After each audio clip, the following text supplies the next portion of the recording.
Balot po ninyo. May Penoy din po, murang-mura lang po. Bili na po kayo. Pabilan nga ng 5. Tsaka pakibukas na rin. Opo kuya, sandali lang po. Ayan, 5 po diba? Biglang nagkaroon ng kaguluhan. Nagulat si Mona nang magsigawan ang mga tao. Ay, Diyos ko! Ay! Ay! Ay! Diyos ko! Itago kaya! Ay, Diyos ko! Nataranta ang mga tao. Nag-uunahan sa pagtakbo. Natumba si Mona at natapakan ang kanyang mga paninda. Nang matapos ang gulo, naiwang wasak ang kanyang mga balot. Diyos ko! Ano ba naman to? Lahat ng tinda ko wala na. Paano na ako nito?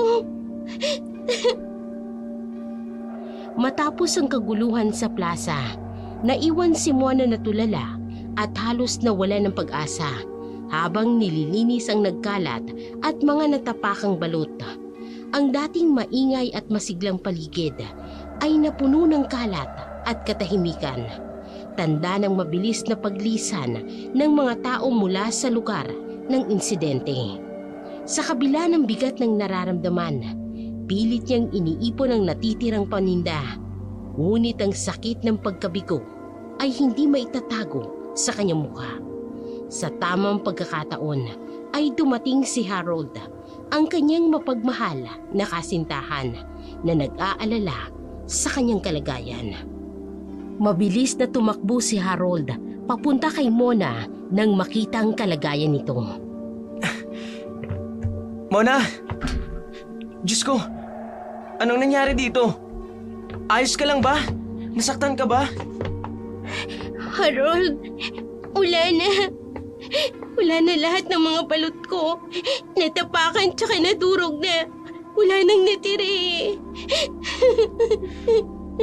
Mahal, kalma lang. Ang mahalaga ligtas ka. Wala kang galos o sugat, di ba? Pero paano na to, Harold? Paano ko babayaran yung mga paninda ko? Ang laki na ng lugi ko ngayong gabi. Para bang lahat na lang ng pinaghirapan ko nawawala ng ganito.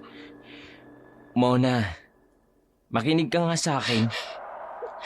Mas mabuti ng balot ang nawala kaysa ikaw ang mapahamak.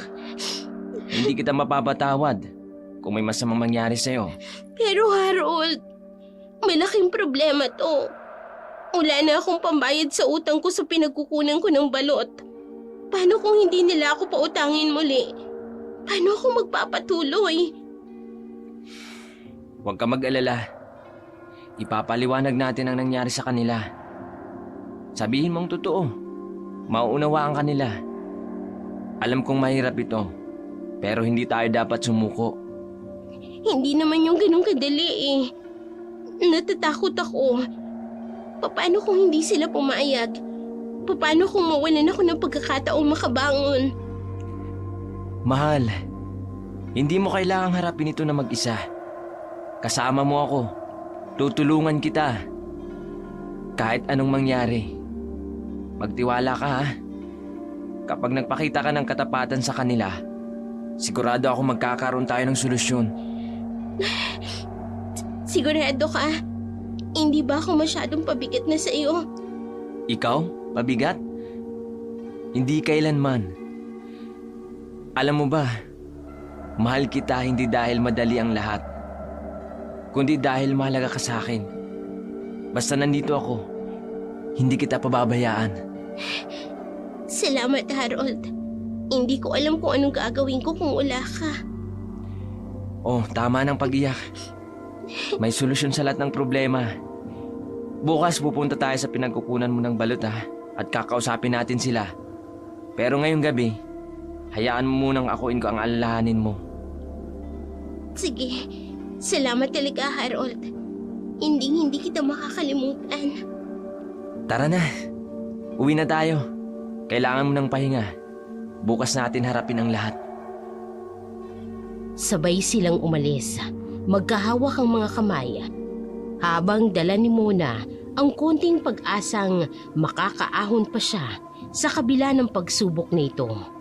Kinabukasan, matapos ang emosyonal na gabing sinapit ni Mona sa plaza, nagdesisyon siyang harapin ang responsibilidad na dulot ng pagkawala ng kanyang mga paninda.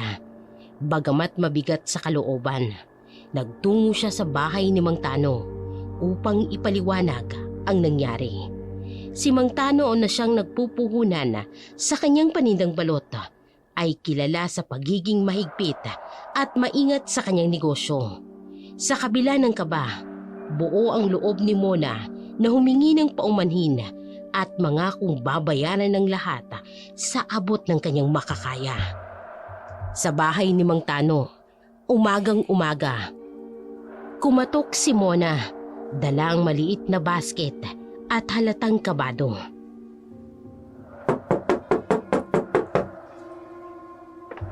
Dali lang! Mona! Bakit nandito ka at may dala ka bang bayad para sa paninda? Magandang umaga po, Mang Tano. Magandang umaga naman. Pasensya na po, pero Oh. wala akong dalang bayad ngayon. Ha? Nandito po ako para ipaliwanag yung nangyari kagabi. Ano naman ba nangyari? Bakit wala kang bayad? May kaguluhan po kasi kagabi sa plaza. Nagkaputukan po. Tapos? Sa gitna po ng takbuhan, natapakan po lahat ng paninda ko. Wala pong natira kahit isa. Lahat! Walang natira kahit isang balat! Alam mo bang malaki ang puhunan ko na inilagay ko doon? Paano na ngayon? Saan ako kukuha ng pampalit? Pasensya na po, Mang Tano. Pasensya, paano yung puhunan ko? Alam ko pong malaking abala ito sa inyo. Talaga? Wala naman po akong intensyong masira ang negosyo ninyo eh. Nangangako po ako. Babayaran ko po ang lahat ng nawala sa mga susunod na araw na po. Babayaran? Mona, hindi lang ba sa perang nawala kagabi? Puhunan ko yon. Paano kung hindi ka na makapagbenta, ha? Paano kung hindi mo na mabayaran yon? Mang Tano, magtatrabaho po ako ng mas doble pa. Magbebenta po ulit ako kahit paggabi-gabi para maibalik po sa inyong nawala. O sige, Huwag po pagbibigyan kayong kita. mag-alala. Opo, gagawin ko po ang lahat ng makakaya ko. Okay na, pagbibigyan kita. Pero tandaan mo to na, hindi kita kaya pautangin muli kapag hindi mo babayaran yon. Huling pagkakataon mo nito, naiintindihan mo? Naiintindihan ko po. Salamat po sa pagbibigay ng pagkakataon. Hindi ko po ito sasayangin, Mang Tano. Alam mo, Don Mona, bata pa ka, ha? Dapat iniisip mo rin yung seguridad. Kung kaya mo maghanap ba ng ibang mapagkakitaan, mas mabuti siguro yon. Pero kung gusto mong ituloy ang lahat, siguraduhin mong maayos ang lahat! Opo, Mang Tano. Salamat po sa payo. Pangako po, babangon po ako mula rito. Sige na! Umuwi ka na! Maghanda ka para sa susunod mong hakbang! Huwag mo akong bibigoin, ha, Mona?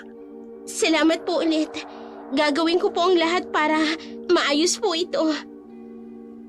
Umalis si Mona na may halong kaba at pag-asa sa dibdib. Alam niyang hindi magiging madali ang lahat. Ngunit determinado siyang maibalik ang tiwala ni Mang Tano at makabangong muli. Matapos ang tensyonadong pag-uusap kay Mang Tano, nagpatuloy si Mona sa kanyang buhay.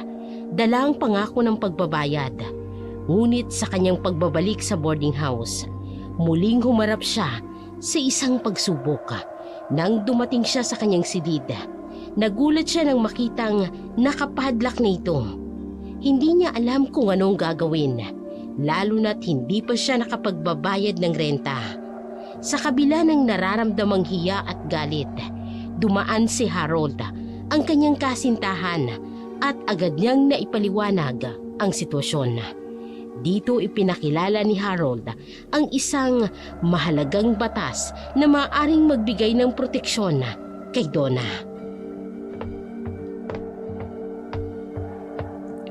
Harold, hindi ko alam kung anong nangyari. hindi ko inaasahan na mangyayari ito eh. Hindi ako nakapagbayad ng renta kaya... Ayan, nakalak na ang silid ko. Paano ko ngayon makukuha yung mga gamit ko? Mona, sandali lang. Naiintindihan ko na nalulungkot ka. Pero hindi pwede ito. Hindi ganito ang proseso sa batas. Alam mo ba, mayroong batas na nagbibigay proteksyon sa mga nangungupahan. Anong batas yun?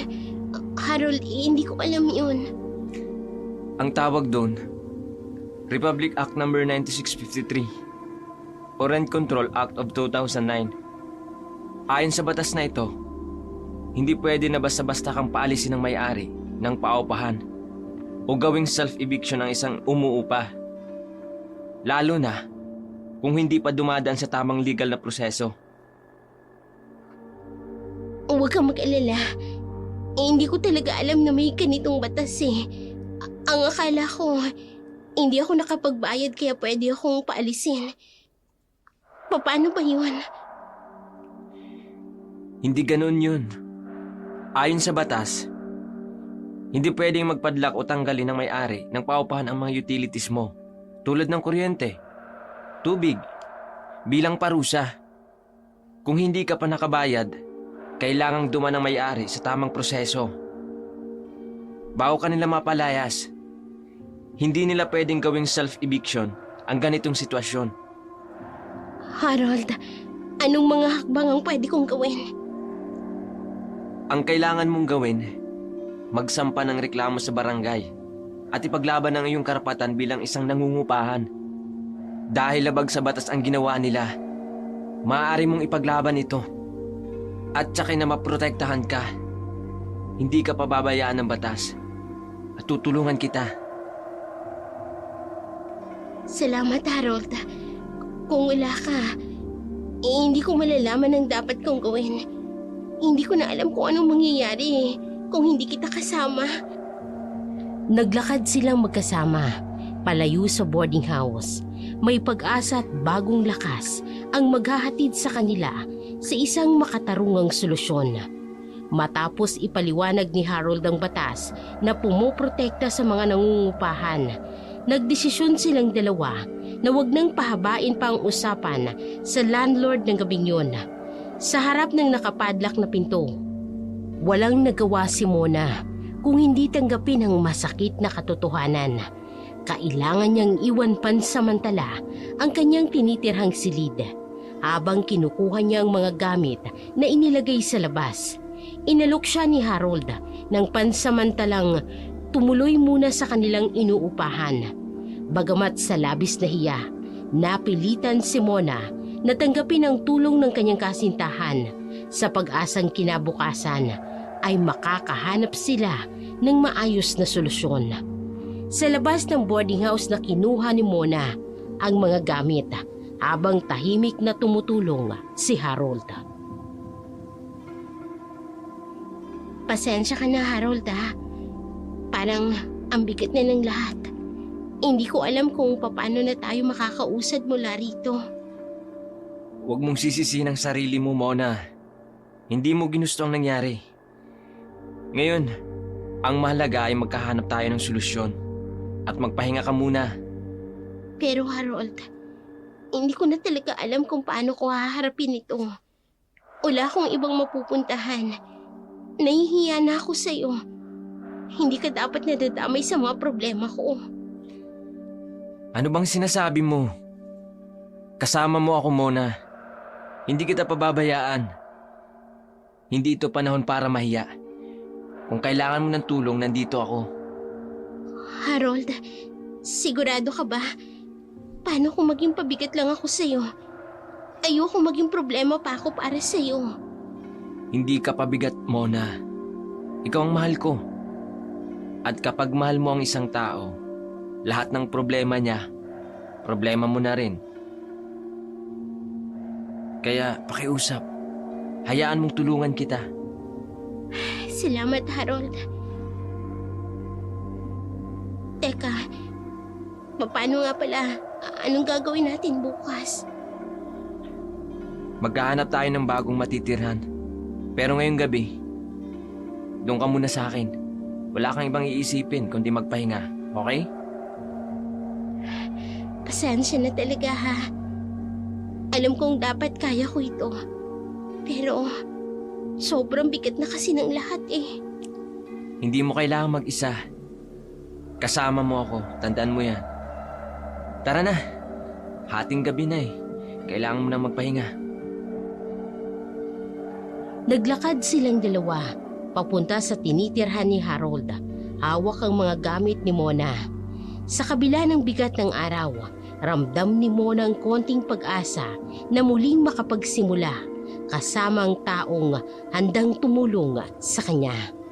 Pagkarating nila sa boarding house ni Harold, dahan-dahan na naupo si Mona sa gilid ng kama habang pinagmamasdan ang kanyang mga gamit na maingat na inilalagay ni Harold sa isang sulok. Ang katahimikan ng silid ay tila napakabigat sa kanyang damdamin na para bang muling bumabalik ang lahat ng mga alalahanin at hinanakit na pilit niya nang kinakalimutan. Sa gitna ng kanyang paghihinagpis, napaisip sa Mona sa kanyang mapait na nakaraan kung papaanong matapos mamatay ang kanyang ina, tila nawalan siya ng direksyon sa buhay. Ngunit sa kabila ng lahat ng ito, napagtanto niyang may isang tao na hindi siya iniwan, si Harold.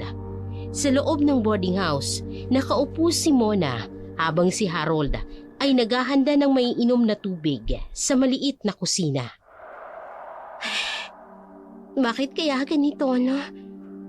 Ang dami-dami ko ng problema. Para bang wala ng katapusan.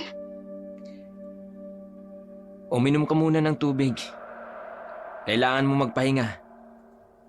Mahirap man ngayon, pero hindi ibig sabihin, hindi mo ito malalampasan. Bakit kaya ganito, Harold? Ang bigat-bigat naman eh. Simula nang mawala si Mama, wala na akong naramdamang seguridad.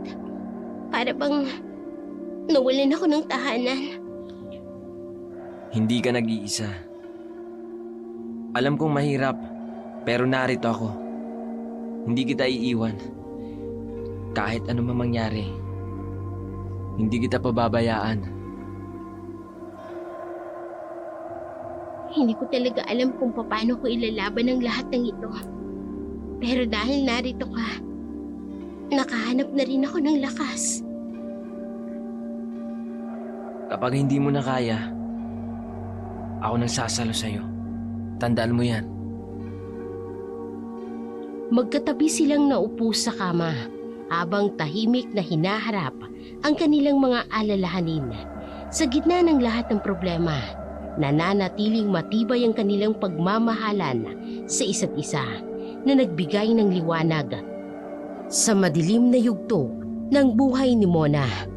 Kinabukasan, isang bagong umagang bumungad kay Mona. Sa kabila ng magulong mga pangyayari, sinikap niyang isipin ang mga posibilidad ng mas maliwanag na bukas. Habang nagpapahinga sa boarding house ni Harold, biglang bumusina ang isang sasakyan sa labas. Isang Toyota Fortuner ang huminto sa harapan at mula rito, bumaba ang kanyang tiya Diling at tiyo Tonyo. Sa kanilang pananalita, tila may magandang layunin sila para kay Mona. Nais umano nilang bigyan siya ng maayos na buhay. Bagamat nag-aalinlangan si Mona, ang positibong pananaw ni Harold ang nagbigay sa kanya ng lakas na tanggapin ang alok ng kanyang mga kamag-anak. Magandang umaga po. Sino po kayo? Ako ang tiya Diling ni Mona at ito naman ang aking asawa, si Tonyo. Narito kami para sunduin siya. Gusto naming dalhin siya sa amin. Sa tingin namin, mas makabubuti kung kasama na niya ang kanyang pamilya. Mona, nandiyan ka ba? Tiya Diling, Tonyo, ano pong ginagawa niyo rito? Nais ka naming sunduin, Mona. Gusto namin bigyan ka ng maayos na buhay. Hindi na namin matiis na makitang naghihirap ka ng ganito. Oo, Tama ang sinabi ng tiyang mo. Sa amin, hindi mo na kailangang mag-alala kung saan ka kukuha ng pagkain o matutulugan. Gusto ka naming alagaan bilang kapamilya. Mona, anong sa tingin mo? May gusto ka bang itanong sa kanila? Chang, Chong, bakit ngayon lang po? Ang tagal ko nang nahihirapan eh. Pero para bang wala naman kayong pakialam noon? Bakit po biglang nagbagong isip ninyo? Mona, alam naming nagkulang kami noon.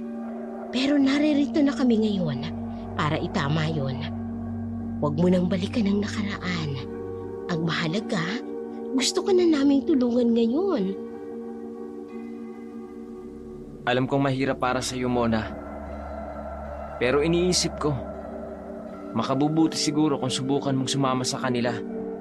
Kapamilya mo sila. At kung kaya kanilang bigyan ng mas maayos na buhay, bakit hindi? Pero Harold, paano kung hindi magandang kalabasan? Ayokong iwan ka. Mahal, ito ng pagkakataon mo para bumangon. Huwag kang mag-alala sa akin. Lagi ako nandito para sa'yo. Kahit saan ka man mapunta. Tama ang sinabi ng kasintahan mo, Mona. Nag-aalala lang kami sa kapakanan mo. Pagsubok lang ng lahat ang pinagdadaanan mo ngayon. Sige po, susubukan ko. Pero sana po, totoong sinasabi ninyo. Ayoko na pong magkamali muli. Tama ang desisyon mo, Mona. Magtiwala ka sa amin. Ang gusto lang namin, yung ikabubuti mo. Makabubuti to, mahal. Tandaan mo, hindi mo kailangang mag-alala. Salamat, Harold. Alam kong lagi kang nandyan para sa akin. Pero sana nga tamang desisyon na to. Halika na, Mona. Ihahanda na namin ang sasakyan. May mahabang biyahe pa tayo. Sa pag-alis ni Mona, kasama ang kanyang tiyuhin at tiyahin, halos hindi siya mapakali sa loob ng sasakyan habang binabagtas nilang daan.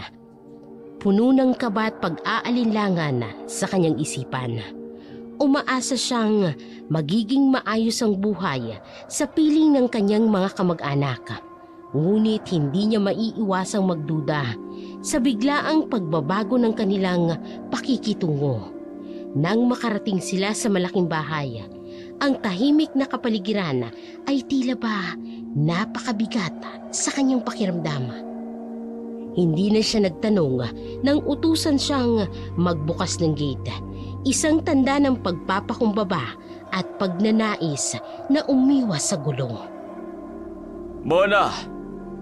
Bumaba ka na at buksan mo ang gate para makapasok na tayo. Opo, Chong. Bumaba si Mona at mabilis na nilapitan ng gate. Iniangat niyang mabigat na kandado at binuksan ang 2 pinto. Saka humakbang pabalik sa sasakyan. Bilisan mo na, Mona. Mahirap maghintay ng ganito. Sige po. Pumasok ang sasakyan sa malawak na bakuran. Huminto ito sa harap ng malaking bahay na tila ba matagal nang hindi nalilinisan. Pagkababa nila, nagsimula ng magsalita ang kanyang tiyadiling. Mona, simula ngayon, dito ka natitira. Pero tandaan mo, marami kang dapat na matutunan sa bahay. Huwag kang umasa na magiging madali ang lahat dito. Opo, Chang. Naiintindihan ko po. Mona, ang gusto lang namin ay matulungan ka. Pero kailangan mong gawin ang bahagi mo. Hindi pwedeng puro kami ang gumagawa ng paraan para sa'yo. Opo, gagawin ko po ang lahat ng makakaya ko. Ang kwarto mo, nasa ibaba, malapit sa bodega. Doon ka muna tutuloy. Simple lang yun. Pero sapat na yun para sa'yo. Sige po. Maraming salamat po. Mona, huwag mong kalimutang magpasalamat sa mga biyaya ha. Hindi lahat ng tao may pagkakataong magkaroon ng tahanan tulad nito. Kaya magpakabait ka rito. Salamat po, Chong. Salamat po, Chang. O Asya, magpahinga ka na. Bukas marami kang gagawin. Opo. Salamat po uli. Pagkatapos pumasok sa malaking bahay, kasamang mag-asawa, dinala si Mona sa kanyang magiging silid. Habang naglalakad, puno ng pag-asa si Mona na magiging maayos ang kanyang bagong tirahan. Umaasang makakahanap siya ng ginhawa sa piling ng mga kamag-anak. Ngunit nang ipakita sa kanya ang isang maliit na kwarto malapit sa bodega, agad siyang nabalot ng pagtataka at pagkadismaya. Sa kabila ng kanyang pagdududa, pinili niyang manahimik at tanggapin ang sitwasyon. Bagamat hindi niya maiwasang ikumpara ito sa kanyang dating boarding house na tila mas komportable pa. Mona, ito ang magiging kwarto mo. Maginhawa naman dito, sapat na para sa'yo. Eto po. Oo, eto na. May kama, may electric fan, may sariling ilaw. Ano pa bang hinahanap mo? Wala naman po, Chang. Salamat po sa pagbibigay ng matutulugan. Mabuti naman kung ganon. Huwag kang masyadong maghanap ng mga luho mo, Mona. Hindi lahat ng tao may pagkakataong matulungan katulad mo. Opo, naiintindihan ko po. Tingnan mo na. Ayusin mo na mga gamit mo. Bukas marami kang kailangan gawin para sa bahay na ito. Salamat po. Aayusin ko na po, Chang. Huwag kang masyadong magreklamo. Tandaan mo, dito ka pinatira ng libre. Kung ayaw mo, maraming nangangailangan ng ganitong pagkakataon. Hindi po ako nagrereklamo. Nagpapasalamat po ako sa inyo. Mabuti naman. Aasahan kong magiging maayos ka rito. Mas maganda pa ang boarding house ko kaysa rito. Pero wala na akong magagawa. Kailangan kong magtiis. Pagsapit ng umaga, si Mona'y mahimbing na natutulog pa rin sa kanyang maliit na silid malapit sa bodega. Ang pagod at emosyonal na bigat mula sa mga nangyayari sa nakaraang araw ang dahilan ng kanyang mahimbing na pagtulog. Ngunit sa katahimikan ng kanyang umaga, biglang naputol nang marinig niyang malakas na pagkatok ng galit na boses ng kanyang tiya Diling na tila wala ni katiting na awa sa kalagayan ng dalaga. Wala siyang nagawa kung hindi ang bumangon upang sundin ang utos ng tiyahin. Ngunit bago pa man siya makapaghanda, agad na iniutos sa kanya ang paglalaba ng mga tambak na damit ng pamilya. Mona, ano ba? Ayokong tanghali ka nang gigising sa bahay ko. Bumangon ka na riyan. Mona! Chang, pasensya na po. Babangon na po. Ang tagal mo namang bumangon. Hindi ito hotel na pwede kang matulog hanggang tanghali. Marami kang dapat gawin dito. Opo, Chang. Pasensya na po. Ano pong una kong gagawin? Yan. Labhan mo ang mga damit na yan. Hindi mo ba nakikita? Ang dami-daming trabaho rito pero natutulog ka pa ng ganyang katagal. Opo, Chang. Gagawin ko na po. Siguraduhin mong malinis ang lahat ng mga yan, ha? Ayokong may natitirang mantsa sa mga damit. Hindi katulad ng iba mong ginagawa na puro kapalpakan. Opo, Chang. Sisiguraduhin ko pong maayos. Mabuti naman. Hindi ka pwedeng tatamad-tamad dito, Mona. Tandaan mo, kaya ka namin dinala rito para tumulong, hindi para maging pabigat. Naiintindihan ko po, Chang. Akala ko pa naman magiging maayos na ang lahat dito. Pero bakit parang mas mahirap pa kaysa sa dati? Heto pa, isama mo ang mga ito Siguraduhin mong tapos na yan bago magtanghali. Opo, Chang.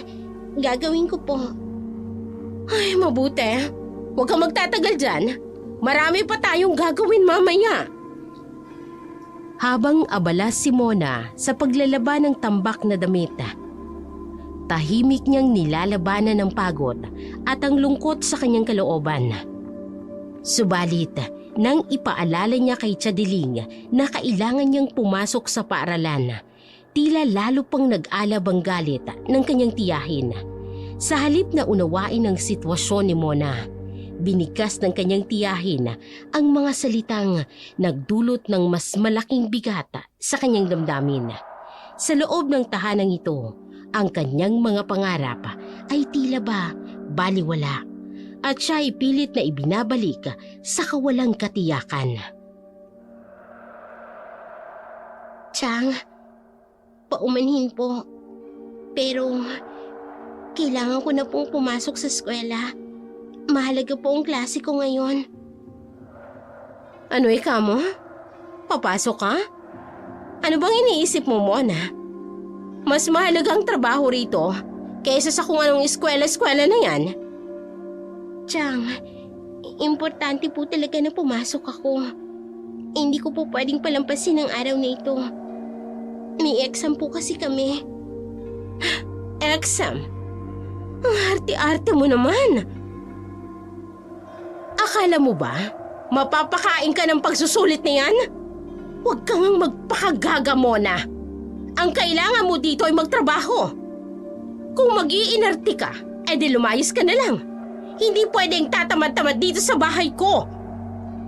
Chang, hindi naman po sa ayaw kong tumulong. Pero, hindi po ba? Kaya nyo nga po ako kinuha. Para po magpatuloy sa mas magandang buhay. Ang pag-aaral ko po ang tanging paraan para makamit ko yon. Ayoko ng mga palusot mo. Kung gusto mong magtagal dito, Mona, unahin mo ang mga utos ko. Kung hindi mo kayang sundin, maghanap ka ng ibang tirahan. Naiintindihan mo? Opo, Chang. Naiintindihan ko po. Mabuti naman. At siguraduhin mong maayos ang mga damit na yan bago ako bumalik. Naiintindihan mo? Naiwan si Mona na nakayuko at pinipigil na umiyak habang pinagpapatuloy ang paglalaba. Pilit niyang iniisip ang mga payo ni Harold, ang taong tanging nagbigay sa kanya ng lakas upang magpatuloy. Sa kabila ng paghamak at hirap, tahimik siyang nananalangin na sana'y makahanap siya ng paraan upang maiahon ng sarili mula sa sitwasyong ito. Matapos ang nakakapanlumo nilang usapan tungkol sa kanyang pag-aaral, muling isinubsob ni Mona sa trabaho ang kanyang sarili. Pagkatapos maglaba, agad siyang inutusan ng kanyang tiyahin na linisin ang malawak na bakuran. Habang nagwawalis, dumating ang kanyang tiyuhin at ang kanyang tiyahin upang magbigay ng kanilang opinyon tungkol sa kanyang presensya sa bahay. Sa halip na maramdaman ang pagmamalasakit bilang pamilya, ipinaalam nila kay Mona na hindi siya dinala rito upang tulungan, kung hindi upang maging katulong ng kanilang bahay. Ang kanilang mga salita ay naging mas mabigat na paalala ng kanyang posisyon sa bahay, na lalong nagbigay sa kanya ng damdamin ng kawalang kapangyarihan. Mabuti naman at masipag ka, Mona. Ganyan ang gusto ko. Pero wag mong isipin na madali ang magiging buhay mo rito. Opo, Chong. Ginagawa ko po ang lahat ng makakaya ko. Ginagawa mo? Oh, sana nga. Pero tandaan mo, hindi ka namin kinuha rito para magpahinga o magpasarap. Dinala ka namin dito para tumulong sa bahay. Ayaw na namin kumuha ng katulong. Alam mo ba kung bakit? Hindi po, Chang. Dahil ninanakawang kami nung huling kasambahay. Ayoko nang maranasan uli yun. Kaya ikaw, kahit pamangking ka pa ni Tonyo, tandaan mo to, isang pagkakamali mo lang, ipakukulong kita. Chang, hindi ko po magagawa yun. Hindi naman po ako magnanakaw. Sana nga, Mona. Huwag kang magkakamali. Hindi namin palalampasin kahit sino pa ang gumawa ng kalokohan dito. Kahit ikaw pa. Naiintindihan ko po. Wala po akong balak na gawin ng gayong bagay. Pero tandaan mo, kailangan naming makita na ginagawa mo ang lahat ng trabaho rito ng maayos. Ang mga magulang mo ang nagpalaki sa'yo, kaya sigurado ako, alam mo ang kahalagahan ng disiplina. Opo, Chang. Susubukan ko pong hindi kayo biguin. Mona, siguruhin mong malinis ang buong bakuran bago matapos ang araw. At kapag tapos ka na dyan, maghanda ka para sa iba pang gawain sa bahay.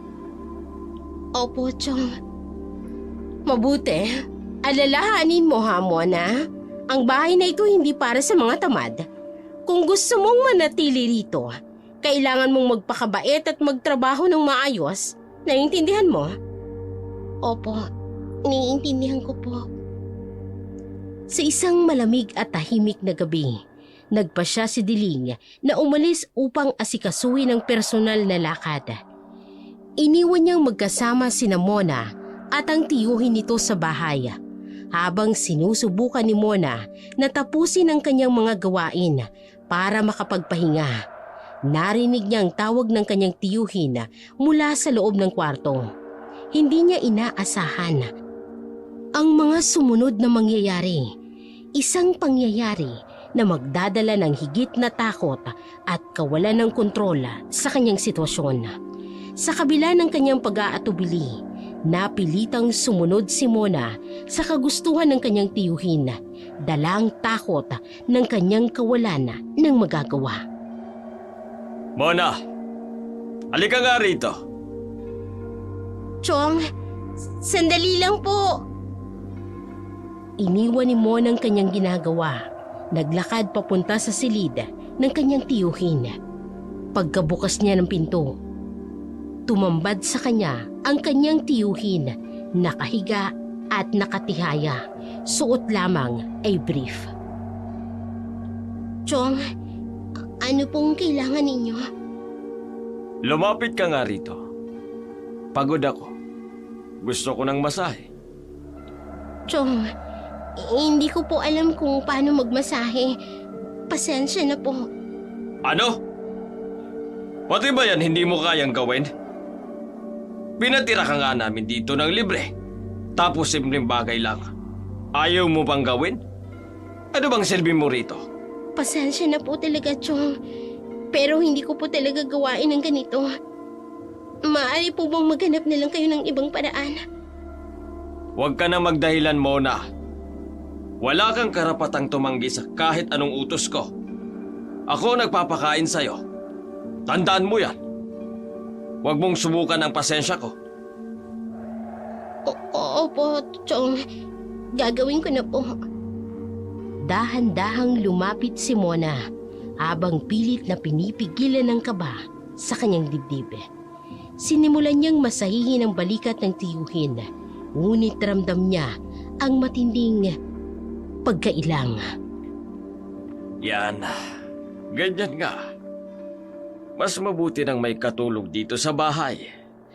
Ang huling kasambahay na gumawa dito, naipakulong ko dahil sinusubukang lukuhin ako. Kaya ikaw, huwag kang magkakamaling magloko rito. Naiintindihan mo? Naiintindihan ko po, Chong. Mabuti naman. Ayusin mo. Dapat marunong kang magpasalamat sa lahat ng ibinibigay namin sa'yo. Hindi lahat ng tao may ganitong oportunidad. Opo, Chong. Habang tumatagal, lalong lumalaki ang kaba at ang takot sa dibdib ni Mona. Nang hindi niya nakayanan ng sitwasyon, tumigil siya at tumayo. Chong, pasensya na po. Hindi ko na po kaya eh. Kailangan ko na pong bumalik sa mga gawain ko. Ano? Ang arte mo naman. Bumalik ka sa ginagawa mo kung gusto mo. Pero tandaan mo, Mona, Wala kang karapatang tumanggi sa akin. Uulitin ko. Pinatira ka namin dito. Opo, Chong. Agad na lumabas si Mona mula sa silid. Halos maiyak, ngunit pinipilit na maging kalmado. Pagdating sa kanyang silid, niyakap niyang sarili habang iniisip kung paano siya makakaalis sa mapait na sitwasyon na ito. Matapos pilitin si Mona na magmasahe sa kanyang tiyuhin, unti-unti siyang nabalot ng matinding pagkailang at pagkasuklam habang ginagawa ang ipinag-uutos nito. Ngunit nang magsimulang umungol ang tiyuhin, lalo lamang lumala ang kanyang nararamdaman na naging hudyat para sa kanya na tumigil at umalis sa silid na yun. Sa kabila ng pagtawag ng tiyuhin sa kanya, pinili ni Mona na hindi na bumalik. Habang nagkukulong sa kanyang maliit na silid, napuno siya ng takot at pagkalito. Wala siyang mapuntahan. Ngunit naisip niyang humingi ng tulong kay Harold, ang tanging taong laging handang tumulong sa kanya. Habang nag-iisip kung anong gagawin, kinuha niya ang kanyang cellphone at idinayal ang numero ni Harold. Hello? Donna? Ano nangyari? Parang ang bilis mong tumawag ah. Ayos ka lang ba? Harold, hindi ako ayos dito. Hindi ko na kaya rito. Ano?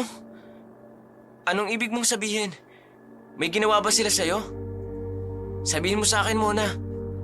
Si Chong, pinilit niya akong magmasahe sa kanya. Pero Harold, habang ginagawa ko yun, nagsimula siyang umungol. Pakiramdam ko na bastos ako eh. Kaya umalis ako ng kwarto. Ano? Paano niya nagawa yun sa'yo? Nasaan ka ngayon? Ayos ka lang ba? Nasa kwarto ko. Pero Harold, hindi ko na kayang manatili rito. Gusto ko nang umalis. Pero wala akong mapuntahan. Mona, makinig ka muna ha. Huwag kang matatakot. Pupuntahan kita ngayon din. Huwag kang lalabas ng kwarto mo ha. At huwag kang papayag na makausap pa siya. Pero Harold, paano kung makita kanila? Ayokong magulo pa ang lahat. Hindi ako natatakot sa kanila, Mona. Ang mahalaga, ligtas ka. Hindi ko hahayang mapahama ka pa. Huwag kang mag-alala. Darating ako agad. Salamat, Harold. Ikaw na lang talagang tanging maaasahan ko eh. Mag-impahe ka na kung kaya mo. Pero kung hindi, huwag kang mag-alala. Ako nang bahala. Maghintay ka lang ha. Darating ako. Sige, maghihintay ako, Harold. Salamat ah. Ibinaba ni Mona ang telepono. Bahagyang gumaan ang kanyang dibdib. Sa kabila ng kanyang takot, alam niyang may isang taong maaasahan. Isang liwanag sa gitna ng kadiliman ng kanyang sitwasyon. Kinabukasan, tahimik na umalis ang tiyuhin niya at sinabing may mahalagang lakad at tatagal ng ilang linggo. Naiwan si Mona kasama ang kanyang tiyadiling na agad na nagbago ng pakikitungo sa kanya mula sa malamig na trato patungo sa mas agresibong galit. Pagkaalis ng tiyuhin, biglang nag-init ang ulo ng tiyahin niya nang marinig ang balitang minasahe ni Mona ang asawa. Ang matinding pagsiselos ng tiyahin ang siyang nag-ugat ng maling akusasyon at galit na nauwi sa isang mainit na sagutan. Sa kabila ng takot, naglakas loob si Mona na ipagtanggol ang kanyang sarili. Mula sa mapanirang salita ng kanyang tiyahin at itinamay pa ang kanyang ina. Donna, halika nga rito. Chang, ano pong Ano? Akala mo hindi ko malalaman? Minasahe mo ang asawa ko? Anong pinaplano mo, ha? Ang kapal ng pagmumukha mo! Chang, hindi po totoong iniisip niyo. Pinilit niya lang po ako. Wala po akong kasalanan. Wala kang kasalanan? Ang sinungaling mo naman! Akala mo ba hindi ko malalaman kung anong klaseng babae ka? Wala kang pinagkaiba sa nanay mo. Pareho kayong malandi! Chang, huwag niyong babastusin ng nanay ko. Wala po kayong karapatan na sabihin yan. Aba! At sumasagot ka na ngayon. Matuto kang lumugar na bata ka. Huwag kang magmalinis. Aminin mo na, nilalandi mo ang asawa ko? Maya naman kayo sa itsura ng asawa ninyo. Ako pa talagang napagbubuntanan ng selos. Ikumpara niyo naman ang nobyo ko sa asawa ninyo. Ang tanda-tanda na. Anong sinabi mo? Ang kapal na mukha mo. Wala ka talagang respeto sa akin. Aminin mo na! Hindi ko kailangang umamin sa kasinungalingan ninyo. Wala akong ginagawang masama. At kung ganyan kayo makipag-usap, mas mabuti pang magsama kayo ng asawa nyo sa sarili nyong galit. Hindi ako magsasawalang kibo sa ganyang uri ng trato. Halika!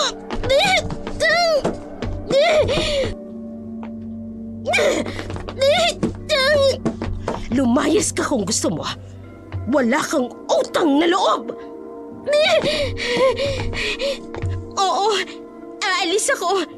Pero tandaan ninyo, hindi ibig sabihin na kaya nyo na akong hamakin ay tama ng ginagawa ninyo. Wala akong ginagawang masama para sirain ninyo ako at ang nanay ko.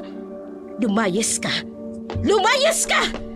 Bahala ka na sa buhay mo! Umalis si Mona patungo sa kanyang kwarto. Dala ang puot at pangarap na makaalis sa nakalalasong kapaligiran.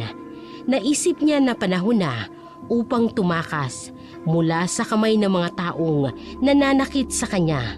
Sa tulong ng taong tanging inaasahan niya, si Harold.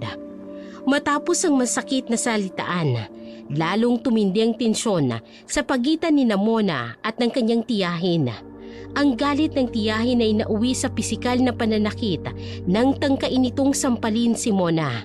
Ngunit sa pagkakataong yun, hindi na nagpatinag ang dalaga. Naiwasan niyang sampal at nagpakita ng lakas ng loob na ipagtanggol ang sarili. Ang alitan ay humantong sa pagbagsak ng kanyang tiyahin matapos itulak ni Mona na siyang naging mitsa ng mas malaking galit ng tiyahin. Nang sa wakas, nagkaroon ng pagkakataon si Mona na ipahayag ang kanyang matagal nang kinikimkim na sama ng loob na tumindig at lumaban sa mapang-abusong pagtrato. Sa sala, tumitindi ang alitan. Si Sadiling ay galit na galit habang si Mona nananatiling matatag sa kabila ng takot. Ang kapal naman ng mukha mo, Mona. Hindi mo alam ang lugar mo rito. Sumagot ka pa uli. Ipapakita ko sa iyo kung sino ang masusunod sa bahay na ito. Chang, wala po kayong karapatang tratuhin ako ng ganito. Ginagawa ko lahat ng utos ninyo. Pero hindi ibig sabihin, kaya nyo na akong hamakin. Aba, talagang sumasagot ka na, ha? Akala mo siguro kung sino ka? Matuto kang tumahimik! Tinangkang sampalin ng tiyadiling niya si Mona. Ngunit naiwasan ito ng dalaga. Biglang nag-ibang ekspresyon ni Mona. Halatang punong-puno na ng galit at pagod. Ito na ang huling pagkakataon. Nahahayaan kong pagbuhatin niyo ko ng kamay, Chang. Una sa lahat, hindi niyo ako pinapalamon. Pinagtatrabahuhan ko ang lahat ng kinakain ko. Samantalang hindi naman dapat. Ang kapal ng mukha mo. Matuto kang magpasalamat dahil pinatira ka pa namin dito. Pinatira? Pinagtatrabaho niyo ako ng walang pahinga. Wala kayong ginagawa kundi gawin akong alipin. Hindi ako katulong ninyo. Pamangkin niyo ako. Tumigil ka na. Napakadilantada mo. Kailangan kang turuan ng leksyon. Sa galit, itinulak ni Mona ang tiyahin. Natumba si Sadiling sa sahig. Ngunit agad itong bumangon na mas lalo pang nagpuyos sa galit. Lumayas ka! Hindi ko kailangan ng isang adilantadang katulad mo sa bahay ko! Oo, Chang. Lalayas ako. Pero tandaan ninyo, wala kayong karapatang hamakin ako, lalo na ang alaala ng nanay ko. Kung akala ninyo kaya nyo akong alipingin habang buhay, nagkakamali kayo. Umalis ka na! Wala kang utang na loob! Walang utang na loob ang katulad mo! Ang utang na loob ay para sa mga taong may malasakit. Pero sa inyo, wala kayong ginawa kundi tratuhin ako na parang hayop. Hindi na ako mananatili rito. Umalis si Mona patungo sa kanyang silid. Mabilis na nag-impake ng konting gamit. Habang patuloy na naririnig ang sigaw ng tiyahin. Sa kabila ng ingay, buo ang loob niyang umalis at hanapin ang kalayaang matagal nang ipinagkait sa kanya. Alam niyang wala na siyang lugar sa bahay na yun at kailangan niyang makaalis bago pa lumala ang sitwasyon. Walang ibang nasa isip kung hindi si Harold, ang tanging taong maaasahan niya sa oras ng matinding pangangailangan. Nangangatog ang kanyang kamay habang inaabot ang telepono. Agad niya itong tinawagan upang humingi ng tulong. Nang marinig ni Harold ang nangyari, nangako siyang agad siyang susunduin. Sa harap ng tarangkahan, kakatok pa lamang sana si Harold nang biglang lumabas si Chadiling, halatang iritado at galit. Ano kailangan mo rito? Wala kang karapatang gumawa ng anuman dito. Walang aalis sa bahay na ito. Hindi sasama sa iyo ang pamangkin ko. Narito ako para kay Mona. Hindi niyo siya maaaring pigilan. Alam kong inaapi ninyo siya. Inaapi? Ikaw ang may lakas ng loob na pumunta rito at magsalita ng ganyan? Aba, lumayas ka na. Bago pa ako magpatawag ng pulis. Subukan nyo. Kung tatawag kayo ng pulis, baka kayo pa ang makasuhan sa ginagawa ninyo kay Mona. Hindi yata ninyo alam ang batas. Ang ginagawa ninyo sa kanya ay pang-aabuso. Hindi nyo maaaring ipagkait sa kanyang kalayaan. Pang-aabuso? Ako pa ngayon ang mapang-abuso? Wala kang karapatang husgahan ako! May karapatan si Mona na umalis sa bahay na ito kung gusto niya. Hindi nyo siya alipin. At kahit pamilyar nyo siya, wala kayong karapatang tratuhin siya ng ganito. Lumayas ka na. Walang Mona na aalis rito. Tandaan mo yan! Hindi nyo maaaring pigilan ang pag-alis niya. Alam ba ninyong maaari kayong makasuhan ng illegal detention? Kung pipilitin ninyong manatili siya rito laban sa kanyang kagustuhan. Ako pang makakasuhan. Tumigil ka nga sa drama mo. Hindi mo kilala kung sino ang kinakalaban mo.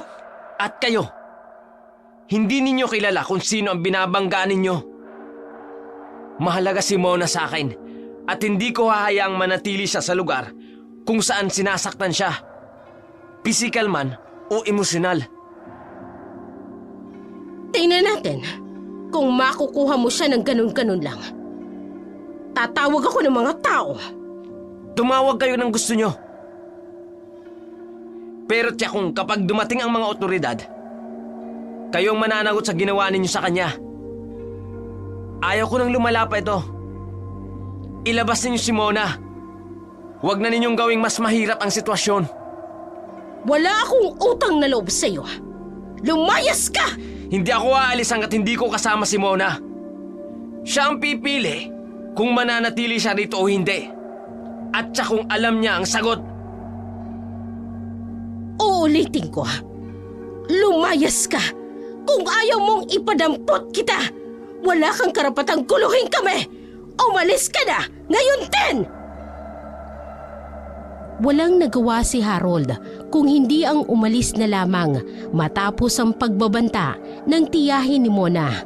Bigo itong makuha ang kanyang kasintahan. Sa hindi malamang dahilan, naguguluhan si Harold dahil ayon sa huling pag-uusap nila ni Mona ay pinapalayas niya ito ng kanyang tiyahin.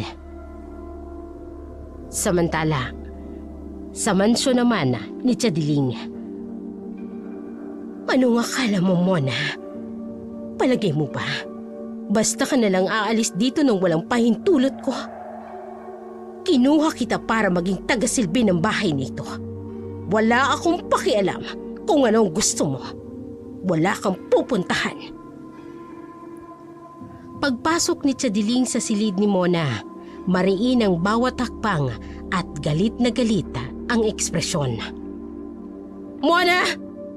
Anong akala mo? Basta ka nalang aalis dito nang walang pahintulot ko? Kinuha kita para maging tagasilbi ng bahay na ito. Wala akong pakialam kung ano ang gusto mo.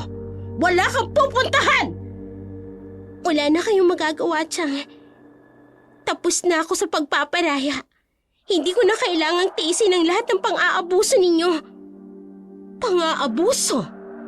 Pang-aabuso ba ang tawag sa pagbibigay namin ng tirahan at pagkain sa'yo? Napakawalang utang na loob mo.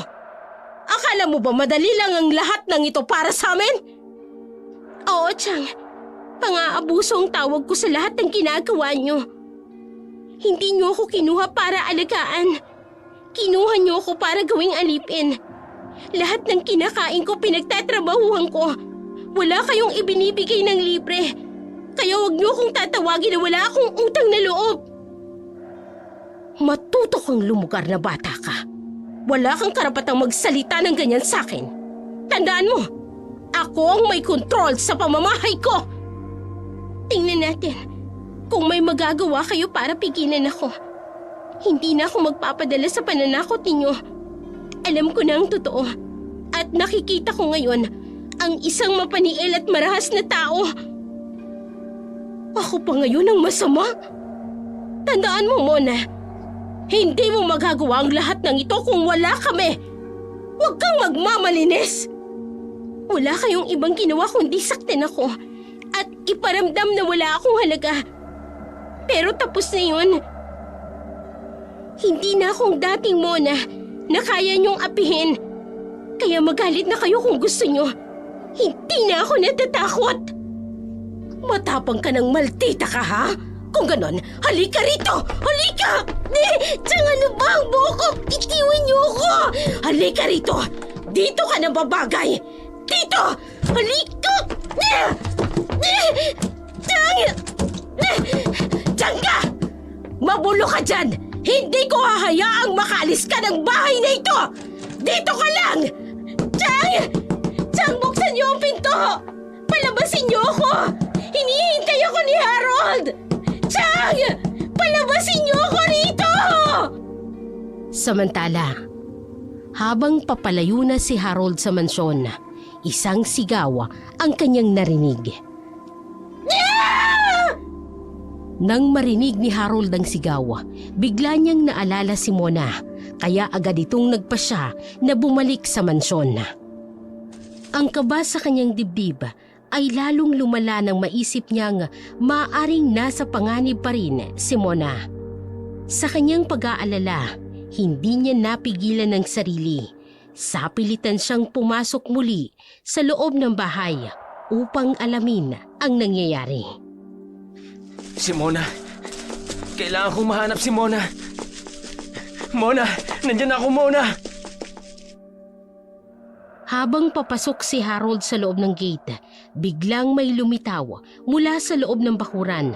Isang kakaibang nilalang na mabilis na tumalon palabas. Tumigil si Harold, namutla sa kanyang nakita. Ano yun? Sino ka? Ang nilalang ay may maitim at matutulis na anyo, tila isang aswang. Mabilis itong nawala sa dilim. Agad na kumabog ang dibdib ni Harold. Mona! Nasaan ka? Mona! Hindi mapakali si Harold. Agad na itinulak ang gate upang makapasok. Tumakbo siya papunta sa loob ng bahay. Binuksan ang pinto nang walang pag-aalinlangan. Chadiling! Tutuon niyo! Ano nangyari dito? Nasaan si Mona? Biglang lumabas si Sadilinga mula sa dilima. Ang mukha ay tila nagtatago ng isang lihim. Ano na namang ginagawa mo rito? Umalis ka! Wala kang karapatang bumalik rito! Nasaan si Mona? Narinig ko ang sigaw niya. At ano yung nilalang na nakita kong tumalon rito kanina? Wala kang narinig at wala kang nakita.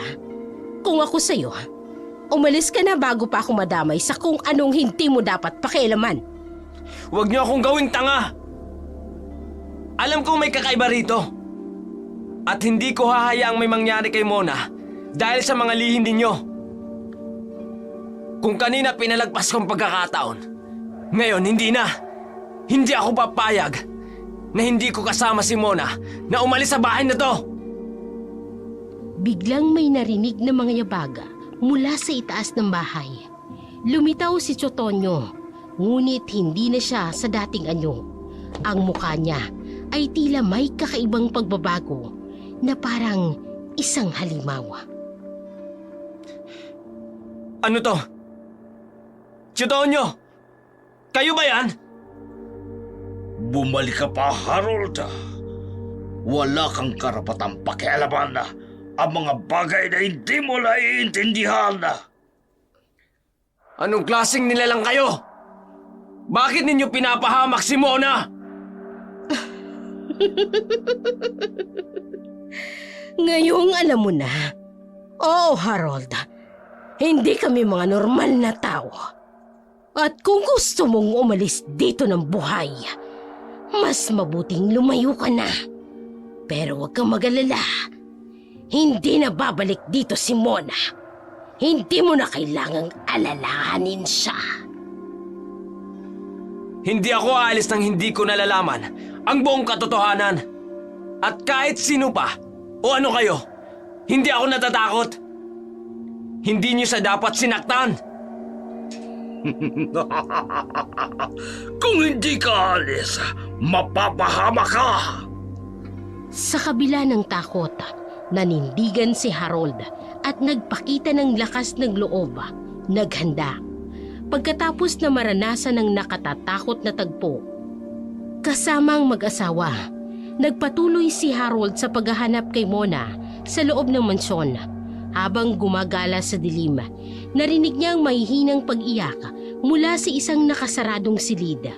Agad niyang binuksan ang pinto at natagpuan si Mona na nakakulong sa loob. Sa kanilang pag-uusap, ikwinento ni Harold ang kanyang nakita. Isang aswang na tila konektado sa mga lihim ng pamilya. Doon inamin ni Mona na may napapansin na rin siyang kakaiba sa kanyang tiyahin. Wala silang sinayang na oras. Nagdesisyon silang tumakas mula sa nakatatakot na lugar na iyon kahit puno ng takot ang kanilang mga puso. Harold, paano mo ko natagpuan? Narinig ko ang sigaw mo. Nalaman ko rin mula kay Tia Dileng na ikinulong ka nila rito. Hindi ako papayag na manatili ka sa lugar na ito. Harold, natatakot ako. Hindi ko na alam ang gagawin. Gusto ko nang umalis dito. Lalabas tayo, Mona. Pero may kailangan kang malaman. May nakita ako kanina. Isang nilalang. Parang aswang. Tumalon ito palabas ng bakuran. May alam ka ba tungkol dito? Harold, may napapansin ako. Kay Chadiling, may mga pagkakataong kakaibang kilos niya. Lalo na sa gabi. Naririnig ko rin ang mga tunog na parang hindi pangkaraniwan. Kung gayon, tamang hinala ko. Hindi sila normal na tao. Kailangan na nating umalis bago pa nila tayo mapigilan. Oo, Harold. Hindi ko na kayang manatili rito. Pero paano tayo makalalabas nang hindi nila nalalaman? Alam ko na kung paano. Tahimik lang tayo at dumaan tayo sa likuran. Basta manatili kang malapit sa akin. Sige, magkasama tayo. Hindi ko alam kung anong mangyayari. Pero basta't kasama kita, kaya ko, Harold. Dahan-dahan silang lumabas ng silid, tahimik na naglakad habang iniiwasan ang anumang tunog na maaaring makatawag ng pansin. Narinig nila ang mga yabag mula sa ibang bahagi ng mansyon, ngunit hindi sila tumigil. Harold, salamat. Kung wala ka, hindi ko alam kung anong mangyayari sa akin dito. Huwag kang mag-alala. Hindi kita pababayaan. Lalabas tayo rito na magkasama. Nang sa wakas, narating nila ang likurang pintuan ng mansyon. Mabilis silang tumakbo palayo mula sa bahay. Iniwan ang lugar na puno ng takot at mga lihim. Sa gitna ng kanilang takot, dala nilang lakas ng loob na magpatuloy at kalimutan ang mapanirang lugar na iyon. Habang mabilis na tumatakbo sina Harold at Mona palayo ng mansyon, ang takot at kaba ay lalong bumabalot sa kanila. Sa kabila ng dilim ng gabi, ang kanilang tanging layunin ay makalayo ng tuluyan mula sa lugar na nagdala ng matinding hirap kay Mona. Ngunit sa gitna ng kanilang pagtakas, isang nakatatakot na nilalang ang biglang sumulpot mula sa likuran nila. Nang tumigil si Mona upang tingnan ang nilalang, halos hindi siya makapaniwala sa kanyang nakita. Ang aswang na humahabol sa kanila ay walang iba kundi ang kanyang tiyahing si Chadiling, na ang suot ay ang damit pa rin na huli niyang nakita bago ito nagbago ng anyo. Sa puntong yun, lahat ng pagdududa ay nawala. Ang kanyang tiyahin ay isang aswang at gagawin nito ang lahat upang mapigilan sila sa kanilang pagtakas. Habang tumatakbo sa masukal na daan, narinig nilang malalakas na yabag at kakaibang huni mula sa likuran. Napalingon si Harold at napahinto si Mona na nanginginig sa takot. Mona! Bilis! Huwag kang titigil! May sumusunod sa atin! Harold, Diyos ko, hindi ito totoo. Ano? Ano hindi totoo? Tara na! Hindi tayo pwedeng huminto! Harold sa Chadiling! Siya ang aswang! Ano? Sigurado ka? Ang aswang ay tumigil ng ilang metro mula sa kanila. Kitang-kita ang malalaking pakpak at matutulis na pangil. Ngunit ang suot pa rin nito ay ang damit na huling nakita ni Mona kay Chadiling. Mona! Akala mo ba'y makakatakas ka? Hindi mo alam kung sinong nilalabanan mo. Bumalik ka rito! Pagsisisihan mo ang lahat! Huwag na kayong magkunwari, Chang! Alam ko na ang totoo! Bakit niyo ginagawa ito sa akin? Bakit niyo ako ginagawang alipin?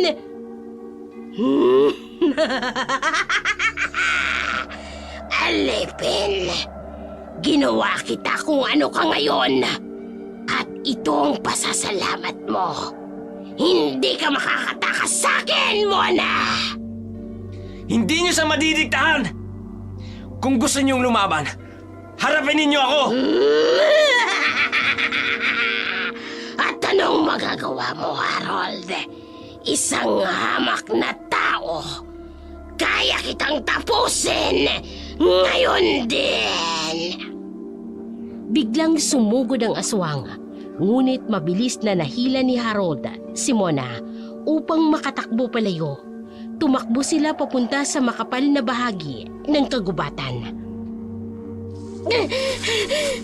Harold, paano natin siya matatakasan? Hindi natin siya kayang labanan. Kaya natin to, Mona. Kailangan lang nating manatiling matatag. Kapag nakita niyang natatakot tayo, mas lalo tayong hahabulin. Walang kwenta ang pagtakas ninyo. Hindi niyo ako kayang takasan!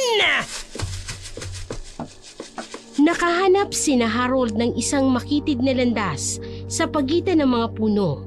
Hinila niya si Mona roon at nagkubli sila sa dilim habang hinihintay ang pagdaan ng aswang. Niyakap niya si Mona upang pakalmahin ang nanginginig nitong katawan. Makinig ka, Mona. Hindi kita pababayaan. Huwag kang matakot. Kasama mo ako. Harold, salamat. Pero paano kung hindi tayo makaligtas?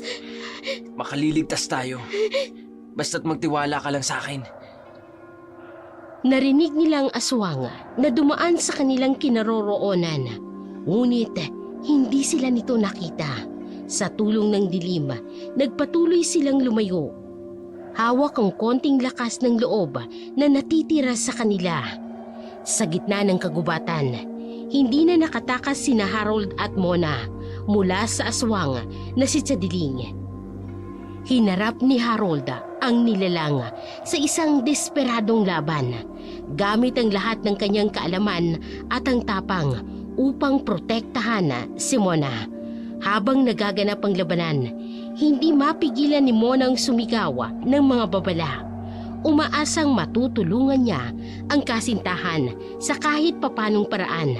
Sa kabila ng tapang ni Harold, nasugatan siya sa laban na nagdulot ng matinding pagkabahala kay Mona.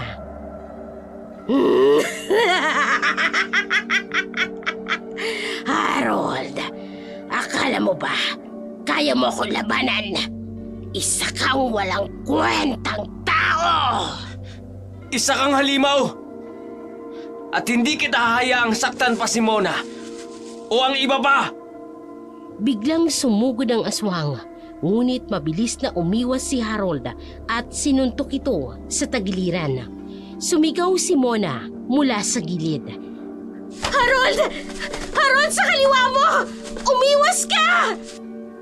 Agad na sumunod si Harold at nakaiwas sa mabilis na hampas ng aswang. Gumanti siya ng suntok, ngunit nagulat nang biglang tumalo ng aswang sa likuran niya. Harold! Sa likod mo! Mabilis na umikot si Harold at ginamit ang isang matalim na kahoy na kanyang nahawakan upang masugatan ng aswang. Napaatras ito, ngunit halata pa rin ang lakas nito. Akala mo ba kaya mo akong talunin? Handa akong tapusin kayong dalawa! Hindi mo kami matatakot! Lahat ng ginagawa mo ay babalikan ka rin ito! Muling umatake ang aswang, ngunit nagawang sugatan si Harold.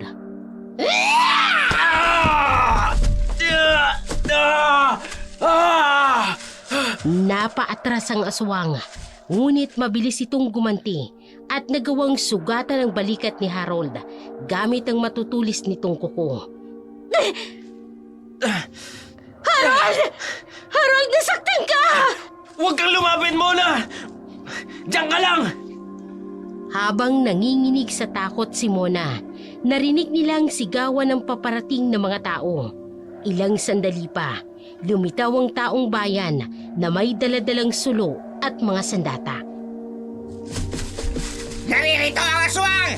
Sama-sama natin isugurin! Hindi niyo ako kayang talunin!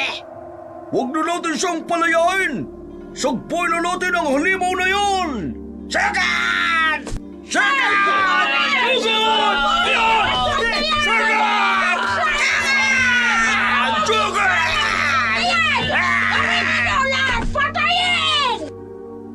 Agad na nagsama-sama ang taong bayan at pinagtulungan ang aswang.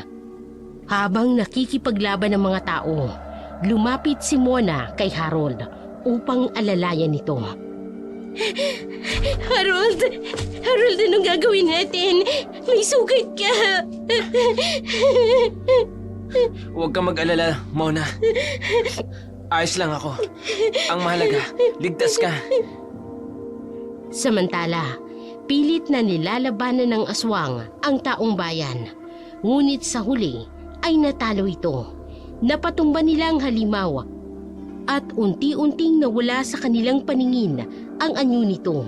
Nagtagumpay ang mga tao at unti-unti silang nagtipon sa paligid ni na Harold at Mona. Ayos ka lang ba? Oo nga, mabuti na lang at natulungan namin kayo. Salamat po sa inyo. Walang anuman. Kung wala kayo, hindi namin alam kung paano ito tatapusin. Tama kayo. Kung wala kami, hindi nyo yan matatapos. Salamat. Lahat tayo ang nagtagumpay ngayong gabi. Habang inaasikaso ng mga tao ang kanilang kalagayan, tumingin si Mona kay Harold, humanga sa kanyang tapang at pagmamahal. Sa kabila ng lahat ng hirap, natapos din ang kanilang bangungot. Matapos ang madugong pakikibaka, nagtagumpay ang mga taong bayan sa pagdakip sa aswang na si Chadiling. Ang nilalang ay ikinulong sa isang ligtas na lugar upang masigurong hindi na nito may pagpapatuloy pang pananakot at karahasan. Ngunit kinabukasan, natuklasan nilang nakatakas ito na nagdulot ng panibagong kaba at pag-aalala. Sa gitna ng kaguluhan, isang hindi inaasahang tagpo ang naganap. Sa malaking mansyon kung saan dinala sina Harold at Mona para magpahinga, dumating si Don Simon, isang kilalang negosyante sa lugar.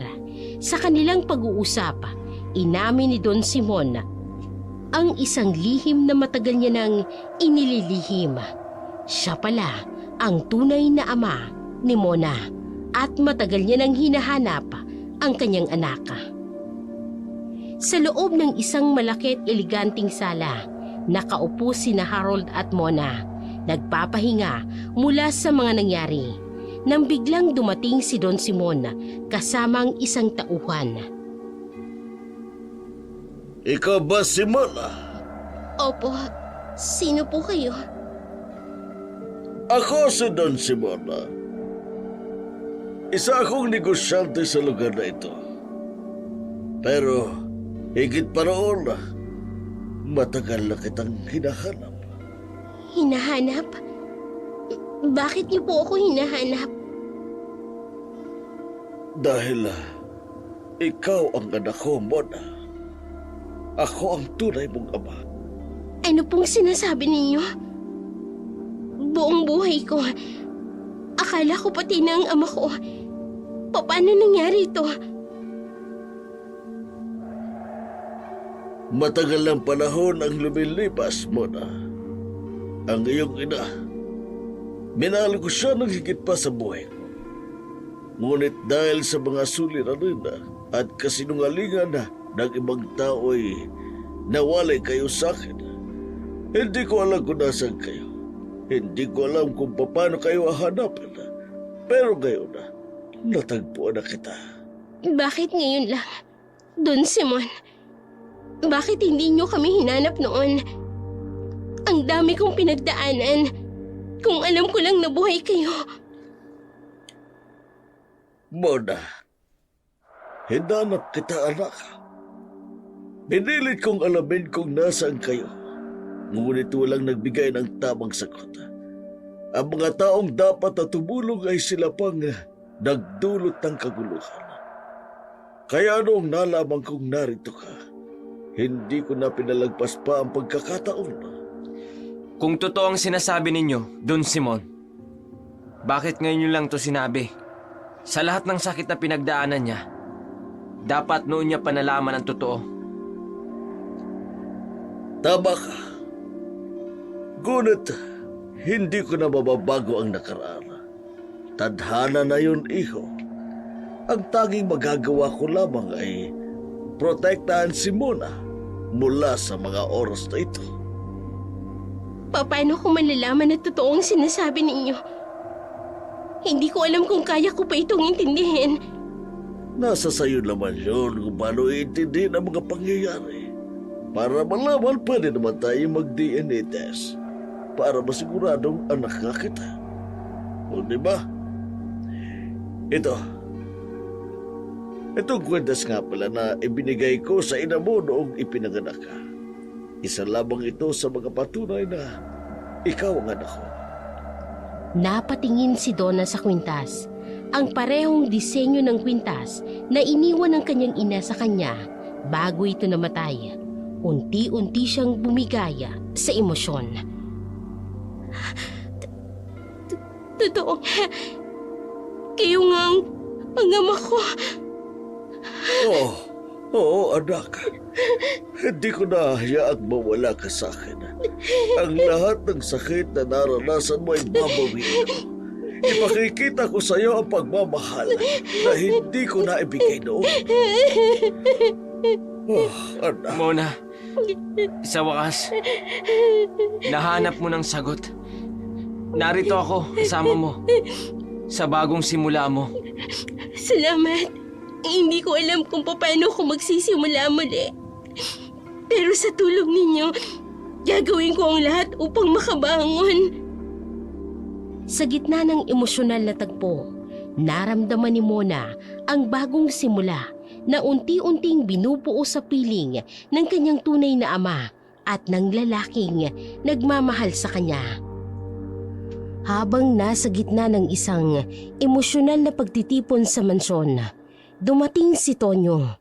Walang kamalay-malay sa mga nangyari at paghaharap na magaganap. Nagulat siya nang makita ang kanyang kuya, si Don Simon, na may taglay na galit na matagal nang kinikimkim. Sa unang salubong pa lamang, isang malakas na sampal ang tinanggap ni Tonyo. Hudyat ng pag-usbong ng galit at pagkadismaya ng kanyang kuya.